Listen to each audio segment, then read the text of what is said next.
এখানে মঙ্গলচণ্ডী পূজা হচ্ছে আজকে। তো আমরা এখানে আসছি, খুব ভালো লাগছে আমাদেরকে। আপনারাও দেখেন, এটি উত্তর শাহপাড়া অবস্থিত শিব মন্দির।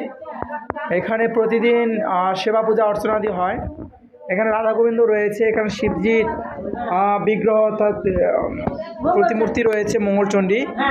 তো প্রতি মঙ্গলবারে এখানকার যে মাতাজিরা রয়েছে তারা এখানে পুজো অর্চনাদি করে, এবং এখানে একজন পুরোহিত আসে। তারা দেখছেন কত সুন্দরভাবে এটা পয়সা সাজিয়ে রেখেছে।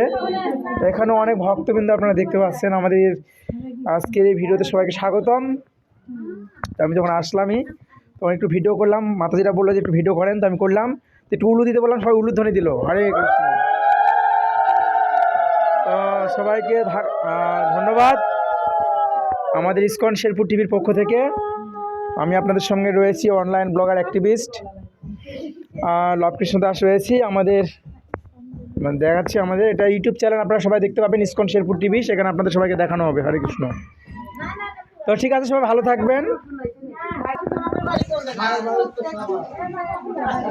তো এখানে অনেক ভক্তবৃন্দ, তারা প্রতি মানে মঙ্গলবার করে তারা এখানে মঙ্গলচণ্ডী পুজো করেন মঙ্গল কামনার জন্য, নিজের পরিবার এবং সন্তানদের সবার জন্য।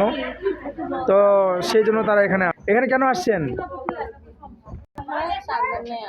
হয় বলতে পারবেন কেন করা হয়? আচ্ছা, ধন্যবাদ। তারা বলছে সংসারের মঙ্গল কামনা করার জন্য। হরি বল। তো আপনাদের সবাইকে ইসকন শেরপুর টিভিতে দেখানো হবে, ইউটিউব চ্যানেল, সেখানে আপনারা দেখতে পাবেন। হরে কৃষ্ণ।